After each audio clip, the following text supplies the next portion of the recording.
Hello दोस्तों, स्वागत है आपका हमारे यूट्यूब चैनल सरकारी सफर पर। तो आज का प्रैक्टिस सेट है हिंदी का practice set number 4। UPSI, UP police, SSGD, PAT, CTET, all competitive exam जो भी 2027 में होने वाले हैं उनके लिए 25 प्रश्न हिंदी के बहुत ही महत्वपूर्ण, बहुत ही कम समय में हम करेंगे। ठीक है, तो ये है हमारा यूट्यूब चैनल सरकारी सफर। जिन भाइयों ने हमारा यूट्यूब चैनल सब्सक्राइब ना किया हो वो हमारा चैनल सब्सक्राइब करें और बेल आइकन को प्रेस करें। ठीक है, तो जिससे सबसे पहले आपके पास हमारे वीडियो का नोटिफिकेशन पहुंचे। ठीक है, चलते हैं बिना समय गवाए, स्टार्ट करते हैं अपने सेशन को। पहुंचते हैं पहले प्रश्न में, देखते हैं पहला प्रश्न क्या है। पहला प्रश्न है, दिए गए वाक्य में रेखांकित खंड को प्रस्तावित करना है। तो रेखांकित खंड कौन सा है? दयावान। दयावान को प्रस्तावित करना है सही शब्द से। तो उसमें ऑप्शन के हिसाब से देखना है, उसका स्वभाव दयावान है वाक्य है। तो इसका राइट आंसर क्या हो जाएगा? दयालु या दयामयी, दयालु या कृपालु या दया। तो इसका राइट आंसर क्या हो जाएगा? राइट आंसर हो जाएगा ऑप्शन नंबर ए, दयालु। उसका स्वभाव दयालु है, ये हो जाएगा। ठीक है, नेक्स्ट प्रश्न, प्रश्न नंबर 2। प्रश्न नंबर 2 क्या है? प्रश्न नंबर 2 है, निम्नलिखित में से विलोम शब्द का कौन सा युग्म सही है, नहीं है? कौन सा युग्म सही नहीं है, आपको बताना सही नहीं है। अनुराग का भ्राग, आगामी का विगत, कड़वा का मीठा, सुमति का कुंती। तो ये सुमति का कुंती ये ठीक है, कड़वा मीठा ये भी ठीक है, अनुराग विराग ये भी ठीक है। आगामी को विगत नहीं, इसका गत हो जाता है, क्या हो जाएगा? गत। ठीक है, तो इसका राइट आंसर क्या हो जाएगा? सही नहीं है जो युग्म, वो है राइट आंसर बी। क्या है? Right answer B. अगला प्रश्न, प्रश्न नंबर 3। प्रश्न नंबर 3 क्या कहता है? दिए गए वाक्यांश के लिए एक शब्द चुनिए। वाक्यांश क्या दिया है? जिसका कोई शत्रु ना जन्मा हो उसे क्या कहते हैं? अल्पायु कहते हैं, जितेंद्रिय कहते हैं, शत्रुघ्न कहते हैं, अजात शत्रु कहते हैं। तो उसे क्या कहेंगे? उसे कहेंगे अजात शत्रु। Right answer is option number A. ठीक है, नेक्स्ट प्रश्न क्या है? प्रश्न नंबर 4, निम्नलिखित वाक्य में से किस भाग में त्रुटि है? आपको बतानी किस भाग में त्रुटि है। मालिक ने मजदूरों से काम करवाया, मालिक ने मजदूरों से काम करवाया, इसमें आपको बतानी कौन सी त्रुटि है, किस भाग में त्रुटि है। तो वाक्य पढ़कर तो ऐसा लग रहा है जैसे कि कोई भी त्रुटि नहीं हो।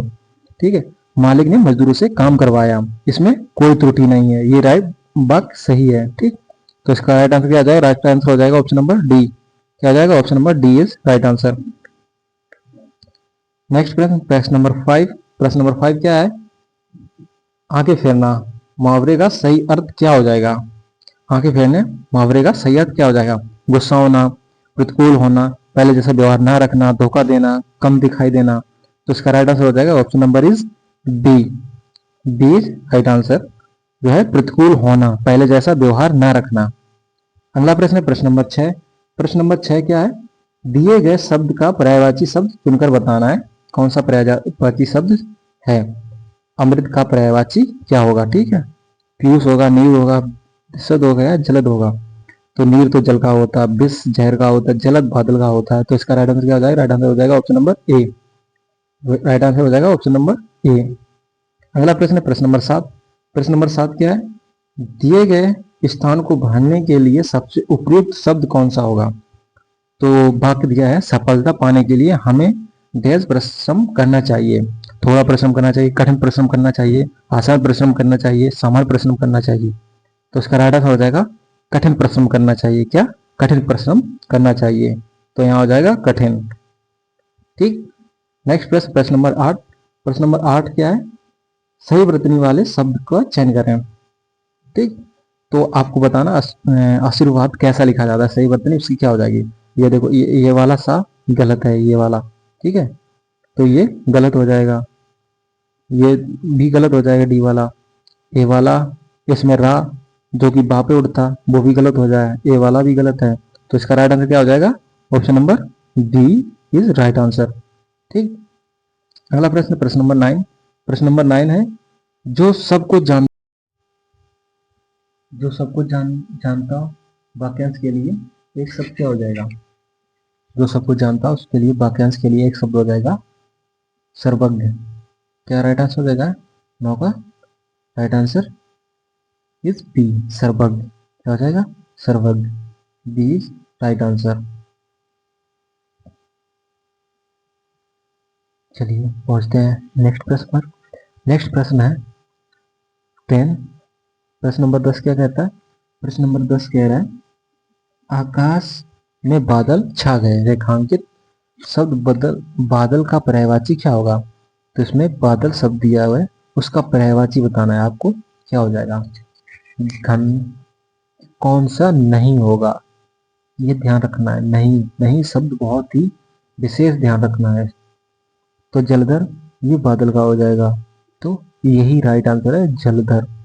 बादल के पर्यायवाची नहीं, नहीं, ये रॉन्ग आंसर, ये नहीं होगा। जलधर तो बादल का होता है, ठीक है। जलधर तो बादल का होता है, मेघ भी बादल का होता है, घन भी बादल का होता है।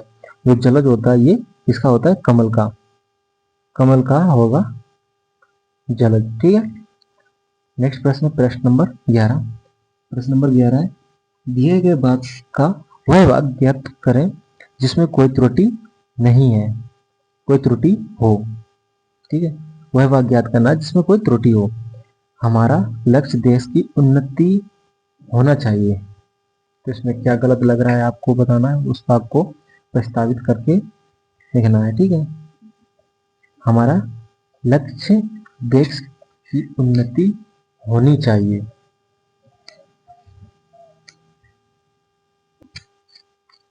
तो इसमें क्या हो जाएगा? हमारे हमारा लक्ष्य देश की उन्नति होनी चाहिए। तो इसमें क्या हो जाएगा? उन्नति होनी चाहिए। राइट आंसर इज सी, ठीक है। नेक्स्ट प्रश्न है प्रश्न नंबर 12। रिक्त स्थान को भरने के लिए सबसे उपयुक्त शब्द का चयन करें। तो इसमें चयन करना है साहित्य और जीवन का डेस संबंध है, घोर संबंध है, प्रौढ़ संबंध या घनिष्ठ है, पृथक है या आम है। तो आपको बताना है इसमें क्या हो जाएगा। इसमें हो जाएगा, तो राइट आंसर इज डी। क्या है इसमें? घनिष्ठ संबंध है, प्रकट संबंध है, ठीक है। अगला प्रश्न है प्रश्न नंबर 13। प्रश्न नंबर 13 क्या कहता है? प्रश्न नंबर 13 है हाथ मलते रह जाना मुहावरे का सही अर्थ बताना है। हाथ मलते रह जाना, इसका मुहावरे का सही अर्थ बताना है। हाथ साफ करना, पछताना, लाभ उठाना, दुखी होना। तो इसका क्या राइट आंसर हो जाएगा? राइट आंसर हो जाएगा ऑप्शन नंबर डी। बाद में जब काम बिगड़ जाता है या कुछ हो जाता है उसके बाद पछताना होता है। तो हाथ मलते रह जाना का राइट आंसर क्या हो जाएगा? पछताना। अगला प्रश्न, प्रश्न नंबर 14। प्रश्न नंबर 14 है दिए गए शब्द का विलोम शब्द चुनिए। दिए गए शब्द का विलोम शब्द चुनिए। तो इहलोक का विलोम शब्द क्या हो जाएगा? इहलोक का विलोम शब्द हो जाएगा परलोक। क्या हो जाएगा? परलोक। राइट आंसर इज ए। अगला प्रश्न, प्रश्न नंबर 15। प्रश्न नंबर 15 क्या कहता है? सही वर्तनी वाले शब्द का चयन करें। तो आपको बताना है सही वर्तनी कवित्री की कैसे लिखी जाती है। तो ऐसे तो नहीं लिखी जाती है, तो गलत है। इसमें ये वाला भी गलत है, सी वाला, डी वाला भी गलत है। इसमें क्या राइट आंसर हो जाएगा? राइट आंसर हो जाएगा option number is D. D is right answer. अगला प्रश्न है प्रश्न नंबर 16। प्रश्न नंबर 16 क्या कहता है? प्रश्न नंबर 16 है दिए गए वाक्यांश के लिए एक शब्द चुनिए जो मापा ना जा सके। उसे क्या कहते हैं? अप्रमेय कहते हैं, अमूल्य कहते हैं, अनुपम कहते हैं, या अंगणित कहते हैं। तो इसका राइट आंसर क्या हो जाएगा? जो मापा ना जा सके उसे क्या कहेंगे? उसे कहेंगे अप्रमेय। Right answer is A. इसका राइट आंसर क्या हो जाएगा? Option number A. नेक्स्ट प्रश्न, प्रश्न नंबर 17। प्रश्न नंबर 17 है दिए गए शब्द का पर्यायवाची शब्द बताना है। क्या हो जाएगा? जो किरण दिया है इसका पर्यायवाची बताना है, शब्द कौन सा है। तो इसका राइट आंसर हो जाएगा ऑप्शन नंबर इज ए, रश्मि। रश्मि जो कि है वो किरण का पर्यायवाची होता है। अगला प्रश्न है प्रश्न नंबर 18।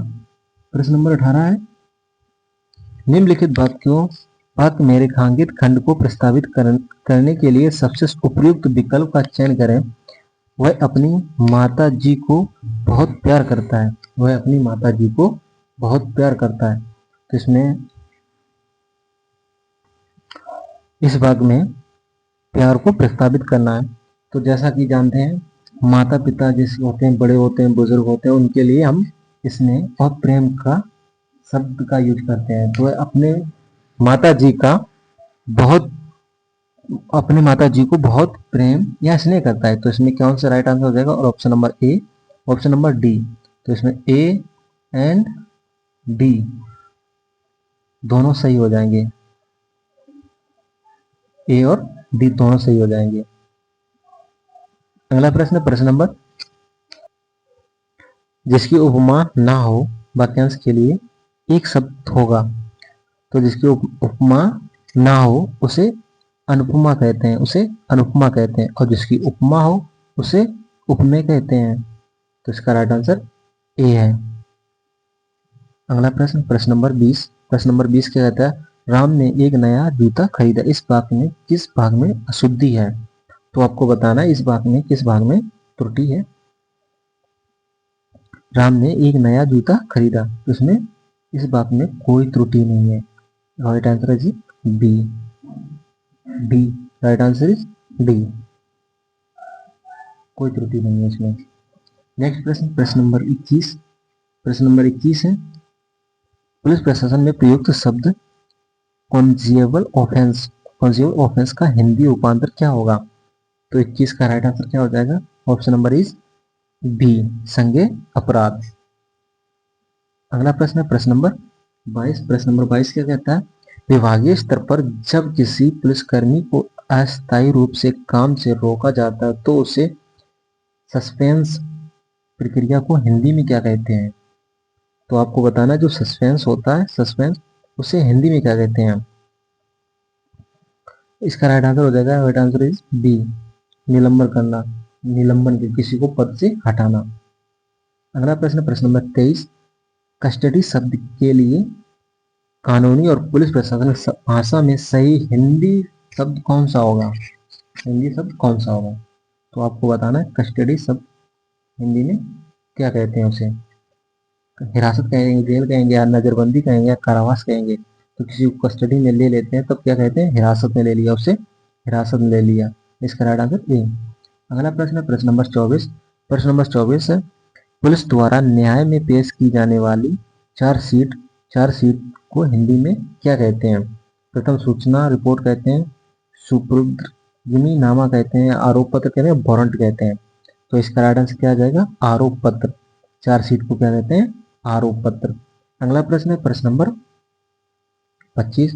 प्रश्न नंबर 25 है, किसी आरोपी को पूछताछ के लिए पुलिस द्वारा अपनी देखरेख में लेने की अवधि को पुलिस रिमांड कहा जाता है। रिमांड का सही हिंदी शब्द क्या होगा? तो इसका राइट आंसर क्या हो जाएगा? न्यायिक हिरासत हो जाएगा, प्रतिशेषण या दोबारा मंगाना या वापस भेजना, बेल जमानत करना या सजा सुनाना। तो इसका राइट आंसर क्या हो जाएगा? ऑप्शन नंबर इज बी, प्रेषण या दोबारा मांगना या वापस भेजना। तो इसका राइट आंसर हो जाएगा ऑप्शन नंबर इज बी। तो ये थे कुछ 25 क्वेश्चन, बहुत ही कम समय में हमने कवर किए, बहुत ही इम्पोर्टेंट है।